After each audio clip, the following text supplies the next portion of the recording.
I look good? Oh yeah, I look good. I had to trim my mustache for this one so it won't look like I'm missing any teeth.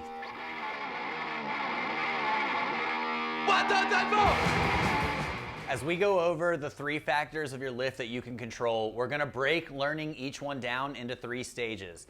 That way you know you're really comfortable with this stuff before we move on, and also you're gonna be able to quickly apply some positive changes to your lifting. Now, first there's gonna be a knowledge phase, where I will explain the concepts and reasoning behind what we're doing. If you can't tell, I really love to talk about this stuff, so we're gonna spend plenty of time on that one. The next step is ability. You'll put your body into the positions that we're talking about so that you can feel these concepts in practice. And finally, the third stage will be skill, where we'll test your positional competency with movement. Now, let's talk about what bracing actually is.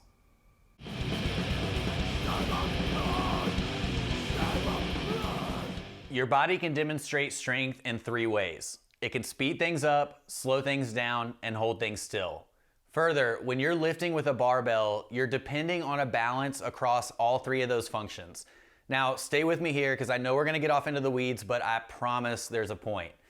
I think it's really helpful to think about this like you're looking at a bar graph with 3 bars, one that represents each function of strength. And when you're doing a lift, these 3 bars are always going to total up to 100% effort. Thinking about it this way makes it really easy to see why the muscles that should be braced should only be braced, and they should always be braced with 100% effort. Because anything that you're leaving off the table as far as your brace is concerned is at least opening the door for movement. And remember, one of the only things that you can control about your lift is your brace and how well you're holding on to it. Now, among other things, good weightlifting requires a really efficient transfer of power from your lower body to your upper body, which is how we get into one of the first things that makes weightlifting really hard. The only connection you have from your legs to your arms is your spine between your hips and your shoulders. And your spine is a ton of disconnected joints running all the way up your back. And every single one of those has to be accounted for and has to be held in connection, or as we say in weightlifting, braced.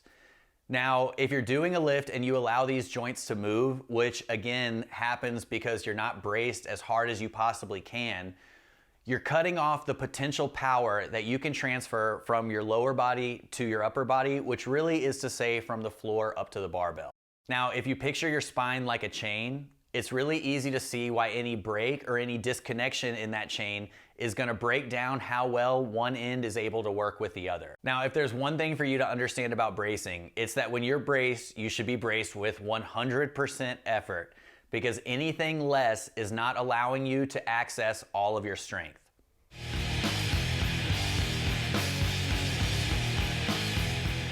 Bracing happens before you lift, which is awesome because when you're comfortable with this, you can basically set it and forget it before you start a rep. Also, this bracing sequence is consistent across all the lifts that you're gonna do with a barbell. So when you're training, you should have plenty of opportunities to practice doing this really, really well. Now, first, let's talk about your back half. To brace your back, you simply pull your lats and all the muscle down your back as hard as you possibly can to hug around your spine. Now, a really important distinction to make here is that there is a huge difference between extending your spine and extending the muscle around your spine. Spinal extension requires movement, which remember, we do not want to happen at all. Our goal is to hold the spine completely still and neutral by hugging all of the muscle in your back around it. I really like to visualize this as if I had a left back and a right back that I'm just trying to squeeze in contact around my spine. Now remember, you have to do this with 100% effort, which should feel excessive and probably a little bit uncomfortable. But if this is extremely uncomfortable for you, I would bet that your foam roller is probably pretty dusty. Now that your back is braced, the support structure of your torso is very lopsided, almost like an upside down pyramid. You have a lot of stability and structure down your back half, but your rib cage is big and heavy, and your stomach might be heavy, but it's soft. So your goal is to widen your base of support as much as you possibly can. And you do this by pressing your abs out in all directions as hard as possible. Now, we can really break down the specifics of how to do this, but there is a foolproof way to feel it. When you're standing up, take 3 inhales until you literally cannot put any air past your lips anymore. Once you do that, close your lips and press your cheeks out as hard as you possibly can. When you do this, you'll also press your abs out in all directions, which is exactly what you should be doing to brace. Now, it should be noted that your air is actually not part of your brace at all. It has nothing to do with it, but it can really help you hold on to all of that muscle because you're inflating the system. So it is a very good habit to get into using your air to help supplement your brace.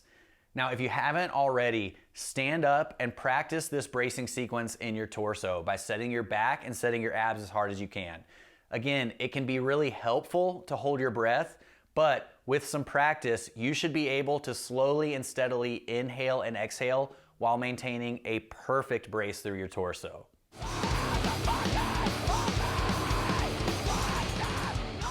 Now let's see if you can hold on to those bracing positions while we throw a distraction at you. One of my favorite things to say is that weightlifting is really just a test of how well you can hold your brace while your arms and your legs do some other stuff. And that is the surface that we're about to start scratching. Now, stand with a barbell on your back in the position that you would use for a back squat. If you don't have access to a bar, a broomstick, or anything even remotely like that is gonna work just fine. Bring your hands out to a comfortable overhead grip width. If you need to go slightly wider than your normal overhead press width, or if you need to warm up your shoulders before doing this, that is also totally fine. From this position, set the 2 braces that we've gone over in this video. Without extending your spine, wrap the muscle in your back around your spine and press your abs out in all directions as hard as you can. Even though we're only using the empty bar here, I still want you to be braced at 100%. And if you don't know why yet, you should run back and give me another play on this video by starting it over. Once your back and your abs are locked in, extend your hands to the ceiling for a behind the neck overhead press. Move very slowly and keep your mind's eye on your entire torso. Hold still to press vertically, and when the bar comes back down, make sure the only thing moving is your arms. There should be no loss of brace or tension across your shoulders, your back, or your abs. And in both directions, the barbell should track in a completely vertical line above your spine with no forward or backward arc. Remember that bracing is static. When performed correctly, this should look like nothing happened at all between your hips and your shoulders. This is an extremely simple exercise, and I'm sure to a lot of you it seems excessive or totally unnecessary, but I would encourage you to take this seriously, focus, and really test your ability here. Use it to establish some body awareness and control in your brace, but also listen to your body and let it highlight any mobility issues for you that you might have. If you're unable to keep the barbell in a perfectly straight line, or if you're unable to hold your brace during any step of this process, you absolutely have a mobility issue that is limiting your ability and most likely your safety in this sport.